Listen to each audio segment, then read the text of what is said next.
Najpomembnejša, temeljna značilnost gozda, ki mu daje moč in sposobnost prilagajanja, je njegova velika raznolikost. O tem nam pričajo ohranjeni pragozdovi, v katerih vladajo naravni procesi samoohranitve.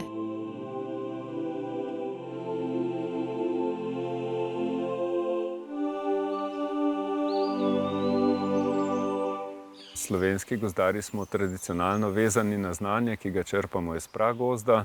To nam je učilnica in v njej preverjamo, na kakšne načine se da delati v gospodarskem gozdu.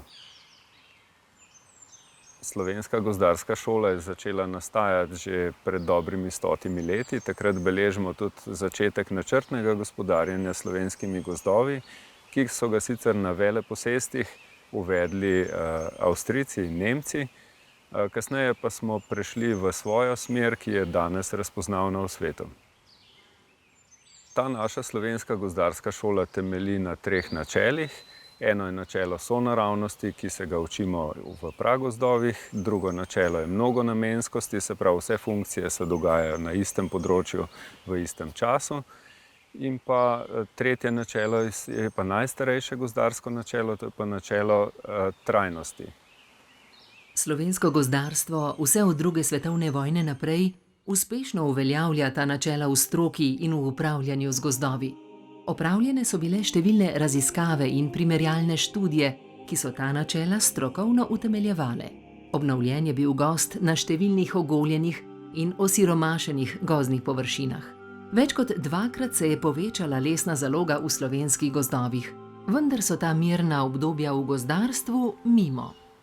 Pred nekaj desetletji so znanstveniki začeli opozarjati na klimatske spremembe in te se najbolj odražajo ravno v gozdarstvu.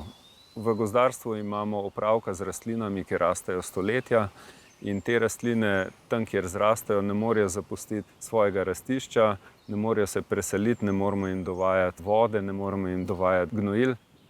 To od nas gozdarjev zahteva še posebno pozornost, da res na pravo področje pridejo tiste rastline, tista drevesa, ki so tam naravi primerna, da ne ustvarjamo monokultur, kar smo se naučili tudi iz naše zgodovine, da te pač niso primerne, da prinašajo prevelik riziko.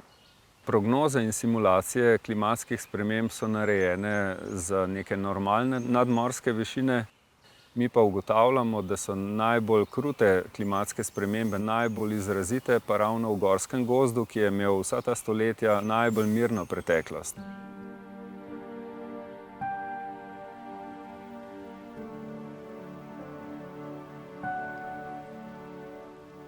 Posledice podnebnih sprememb se kažejo predvsem kot povišanje povprečne letne temperature, kot sprememba padavinskega režima. V vegetacijskem obdobju gozda je veliko manj padavin, daljši so ti vročinski valovi in zaradi vsega tega se v gozdovih beleži povečan pojav škodljivcev in pa bolezni, predvsem pa povečana pogostnost naravnih ujm. Te ujme so slovenske gozdove v zadnjih 5 letih močno prizadele in sicer od katastrofalnega žledoloma leta 2014, ki je bil odgovoren za 9 milijonov kubikov poškodovanega in podrtega drevja, do kasnejšega napada podlubnikov, ki je trajal 4 leta, do 2 vetrolomov, tako leta 2017 kot leta 2018. In vse to na nek način je v zadnjih 5 letih poškodovalo skoraj 20 milijonov kubikov drevja.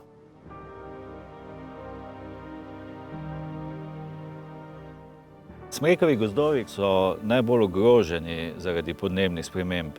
Z sušnostjo podnebja se povečuje njen sušni stres in sicer smreka zelo plitvo korenini, zato se težko prilagodi na to pomanjkanje vode.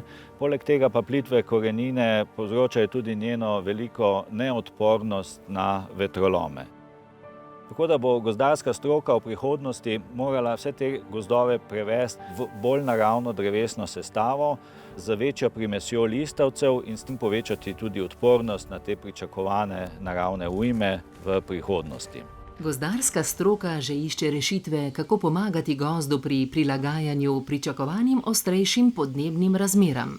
Ker je bukev vodilna drevesna vrsta v Sloveniji, ji namenjajo posebno pozornost Na Kamenskem hribu spremljajo uspešnost prilagoditve bukev, ki izvirajo z različnih rastišč. To so bukve različnih provenienc. Glej, Marjana, tukaj pa prehajamo na eno plosko, kjer je posajena idrijska provenienca. Ta provenienca je slovenska provenienca in je izredno pomembna. Ja, to je tista, ki najkasneje odganja, vsaj v Sloveniji. Ja, pa ne samo v Sloveniji. Na vseh poskusih v Evropi so testirali in dejansko odganja neverjetnih 12 dni kasneje kot prva provenienca v teh poskusih. Zakaj je pomembno, da pozno odganja? Pomembno je zaradi tega, ker gre za genetsko prilagoditev in s tem, ker ta gozdni reprodukcijski material iz te provenience predstavimo na druga rastišča, tam, kjer so pozne pozebe, ima ta genetsko zasnovo takšno, da ne odžene prezgodaj in potem preživi. Če bi ta provenienca prezgodaj ulistila, bolj pozen mraz požgal in bi propadla. Kaj pa naprimer tistale provenienca tam, ki je en prazen prostor vmes? Katera je pa tista provenienca? Tista provenienca je pa provenienca iz Luksemburga. Ni uspela na naših rastiščih, je precej propadla. Ampak tista je tudi pozno odganjajoča, ni? Je, zaradi tega, ker izvira iz atlantskega podnebja. Vidite, tam ni nobene tako rekoč preživele, medtem ker provenienca idrija pa raste. Ja. Ti, Gregor, kaj je pa namen tega poskusa?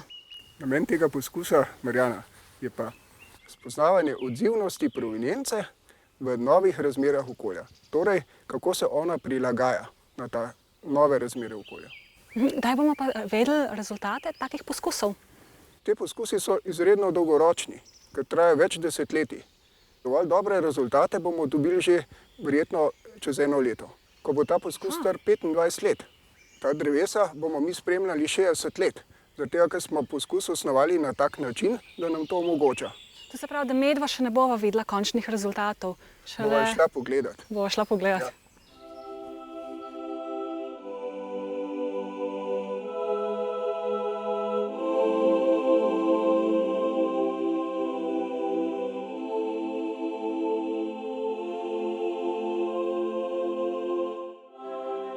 Iz aktivnosti Evropskega programa za gozdne genske vire EUFORGEN izhaja projekt LifeGenMon. V Sloveniji, Nemčiji in Grčiji se izvaja od leta 2014. Namen projekta je razviti sistem spremljanja oziroma monitoringa genetske pestrosti gozdnega drevja. Med cilji projekta je tudi ohranjanje genetske pestrosti na območjih med Bavarsko in Grčijo. Poleg testiranja in razvoja verifikatorjev, se pravi merilcev genetske pestrosti za posamezne drevesne vrste, kar obsega delo na terenu in delo v laboratoriju, pripravljamo tudi smernice za izvedbo monitoringa genetske pestrosti. Zato organiziramo tudi delavnice za gozdarje in predlagamo tudi spremembe in dopolnitve zakonodaje in strategij v posameznih državah, ki bodo omogočale izvesti genetski monitoring na različnih nivojih zahtevnosti v Sloveniji in v drugih državah, ki so za slovensko gozdarstvo zanimive tudi zaradi morebitnega povečevanja genetske pestrosti in testiranja gozdnega reprodukcijskega materiala iz držav jugovzhodne Evrope na našem ozemlju. Med najbolj konkretne ukrepe genetskega varstva gozdov sodi izbor ustreznih semenskih objektov, v katerih se bo pridobivalo seme ali puljenke, načrtovanje gospodarjanja s temi sestoji, načrtovanje pridobivanja gozdnega reprodukcijskega materiala, torej predvsem semena, ki se ga naj bi pridobivalo v času masovnega obroda.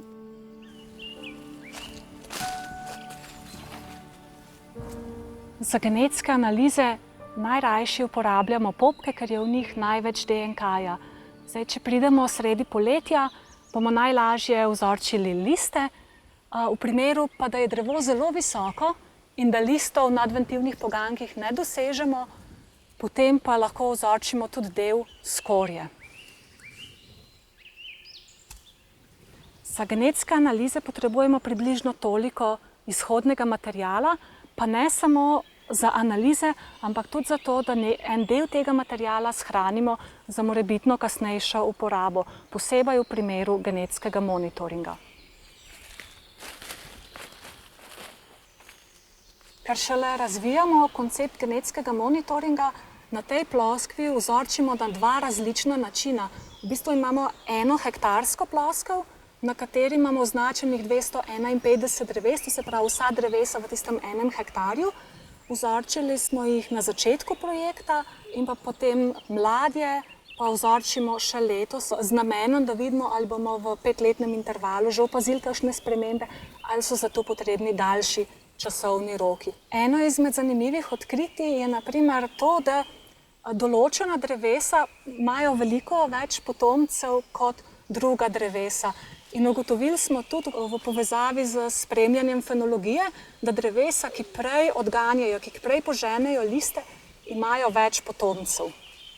Ker pa je ta sestoj velik, približno 100 hektarjev, imamo pa še alternativni način vzorčenja, ki ga tudi preverjamo, da bomo videli, kateri je bolj primeren, kjer imamo na celotni površini 5 naključno izbranih točk in v okolici teh točk v koncentričnih krogih potem spet naključno vzorčimo po 50 odraslih dreves in po 40 mladik. Ugotovili pa smo, da je ta sestoj izjemno genetsko pester in da se genetska informacija ne izgublja od odraslih dreves do mladja. To se pravi velik potencial za prilagajanje na spremembe v okolju.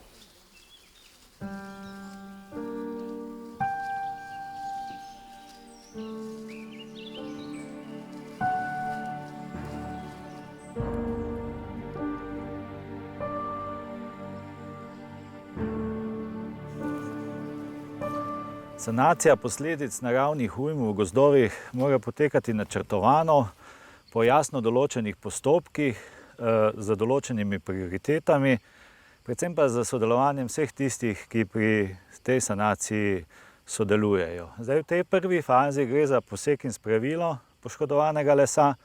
To gre za izredno nevarno opravilo, zato je varnost tistih, ki pri tem sodelujejo, v bistvu tu ta glavna.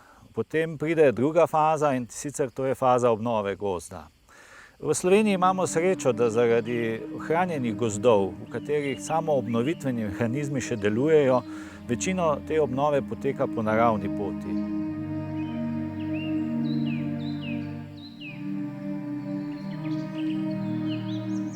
Del gozdov, v Sloveniji je to tam od 5 do 10%, moramo obnoviti z obnovo z sadnjo. To pomeni, da vnašamo v gozdove in sadimo sadike tistih drevesnih vrst, ki so za določeno rastišče primerne, ki so bile vzgojene v Sloveniji iz semena, semenskih sestojih, so s tem pravilnega porekla in na ta način zagotavljamo ustrezno bodočo sestavo gozda, tako v pogledu drevesnih vrst, kot v pogledu te genetske pestrosti tega mladega materiala.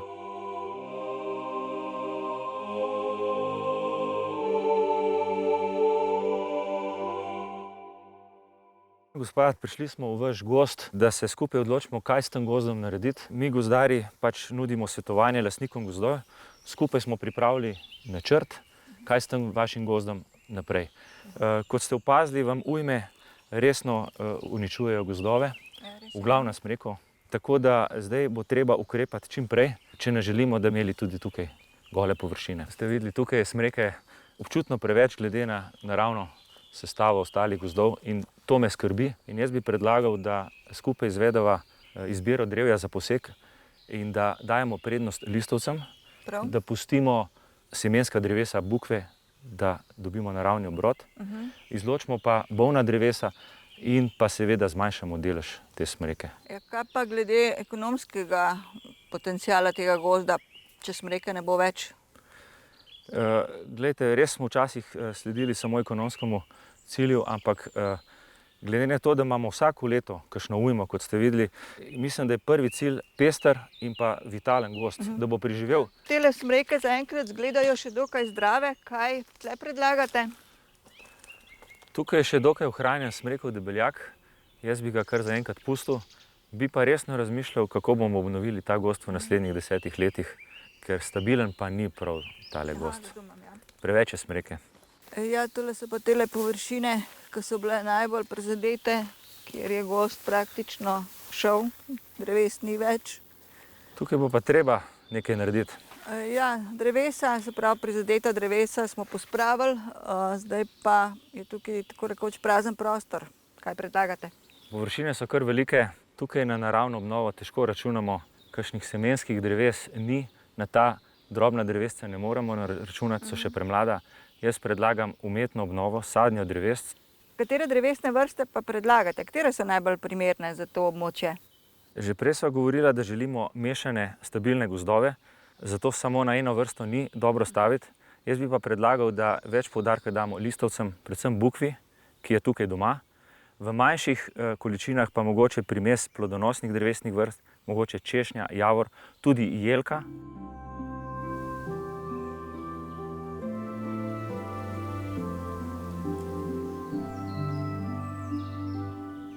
Smo v semenskem objektu Smolarjevo. To je prebiralni gozd jelke, ker je bivši lastnik že konec 19. oziroma v začetku 20. stoletja začel svojo lastno metodo prebiralnega gospodarjenja. Metoda se je izkazala kot zelo uspešna in zaradi tega smo tudi zdaj priča zelo lepim jelkam, ki se lepo pomlajujejo, in zato smo ta objekt odobrili kot semenski sestoj za pridobivanje gozdnega reprodukcijskega materiala, se pravi semena kategorije izbran. Izbrali smo ga pa tudi za ploskov za genetski monitoring v okviru projekta LifeGenMon. Prav zaradi tega, ker se jelka lepo naravno pomlajuje in niti ni preveč poškodovana. V tem prebiralnem gozdu jelke vidimo, kako se lahko jelka lepo obnese. In jelka velja za drevesno vrsto, ki bi lahko v sušnih in toplih razmerah nadomestila celo smreko. Zato so raziskave jelke izjemno pomembne za slovensko in za evropsko gozdarstvo. Ravnokar smo s kolegi iz celotne Evrope sekvencirali genom jelke, to se pravi, da smo dekodirali celoten genetski zapis v enem drevesu, in to znanje je osnova, ki nam bo pomagala pri ugotavljanju, kako se lahko jelka odzove na podnebne spremembe. Slovenski program ohranjanja gozdnih genskih virov temelji na slovenski tradiciji in na teoretičnih osnovah, ki jih je postavil že v 50. letih prejšnjega stoletja Max Vraber, ko je zapisal gojenje gozdov na osnovi gozdne genetike, in jih je kasneje v praksi udejanjil tudi dr. Miran Briner. Od takrat imamo Slovenijo razdeljeno na neka provenienčna območja, ki smo jih kasneje sicer prilagodili, v okviru katerih imamo na različnih nadmorskih višinah, conah, odobrenih 300 gozdnih semenskih objektov. Se pravi, predvsem gozdov, sestojev gozdnih za pridobivanje gozdnega reprodukcijskega materiala, semena in sadik kategorije izbran. V gozdarstvu je namreč pomemben predvsem izvor semena, kje se ga bo uporabljalo. Se pravi, da je rastišče, da je seme in sadike, da so prilagojene rastišču, na katerem se bo sadilo. Da se zagotovi čim večjo genetsko pestrost, zato da se lahko bodoče generacije prilagajajo na neko bodoče okolje, za katero ne vemo, kakšno bo, je potrebno imeti čim večje število gozdnih semenskih objektov. Pridobivati je treba seme v letih s močnim obrodom, zato da je izmenjava genetskega materiala čim večja. Pridobiti seme iz čim večjega števila dreves, iz vseh približno enako količino. Poleg tega je pa treba tudi vse postopke kasneje, od pridobivanja preko skladiščanja, dodelave in vzgoje sadik, prilagoditi temu, da se ohranja čim večja genetska pestrost materiala, ki se potem sadi.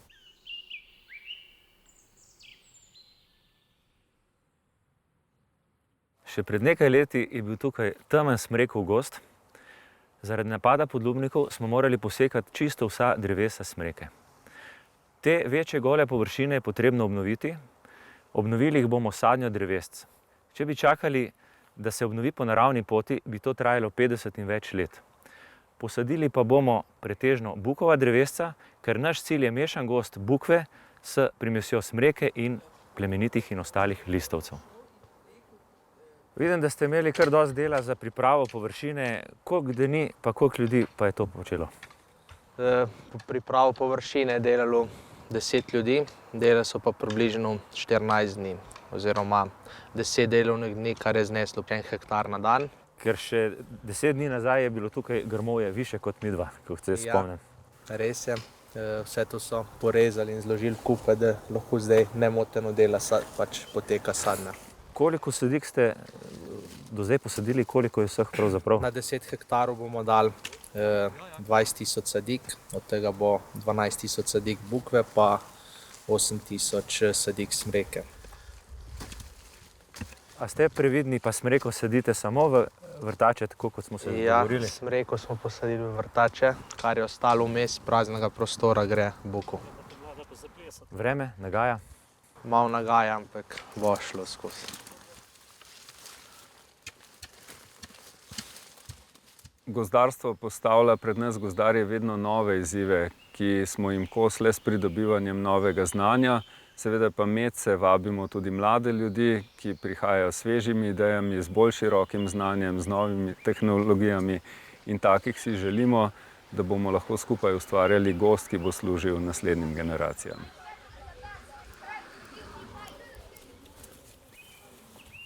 Pozdravljeni, otroci! Dobrodošli v gozd! Zdaj smo na meji med mestom in pa največjim kopenskim ekosistemom. To je? Vabim vas, da se mi pridružite danes v mestnem gozdu, ker bomo mogoče kaj novega spoznali. Načelom sonaravnosti, večnamenskosti in trajnosti pri gospodarjenju z gozdovi dodaja gozdarska stroka nadvse pomembno ohranjanje genetske pestrosti.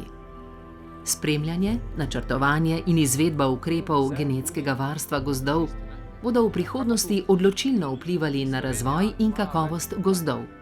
Nove rabe lesa, tega najodličnejšega naravnega gradiva, ga že uvrščajo med strateške surovine prihodnosti. Gozd je in ostaja eden od varuhov življenja na planetu. A bi bila lahko tole učilnica prihodnosti? Ja. Če bi rekli, kje so boljši bivalni pogoji? Na drevesu. Ja, v neki leseni hiši ali v eni zidani? Jaz mislim, da bi bilo fajn, če bi bili v leseni hiši. In ker les je obnovljiv vir energije, je to tudi dobro za planet. A je tako? Ja. Izvoli, Lan. Pa še toplota zadržuje. Drevesna hiša, v kateri smo danes mi v njej, je ena taka gradnja. Kaj mislite, koliko let bo zdržala ta drevesna hiša? Veliko. Veliko. Najmanj koliko? 50. Rečemo 50 let. Kaj se bo pa zgodilo z njo čez 30 do 50 let? Se gnila bo pa preperila, se porušila in ne bo ostalo nič. In kam bomo te deske, ta les, kam bomo dali? Kaj izvoli? Po tleh, kot gnojilo. Bomo razprostrli in bomo vrnili ta les nazaj v gozd, kjer bo to odmrla lesna masa in bodo našle tam svoje življenje, kakšne žuželke, kakšni insekti, kakšne glive bojo zrasle gor, gobe, mogoče bo kakšna miška kam zlezla, še kakšna rovka našla svoj prostor. Ja, ta les bo preperel in tam bo nastalo novo življenje.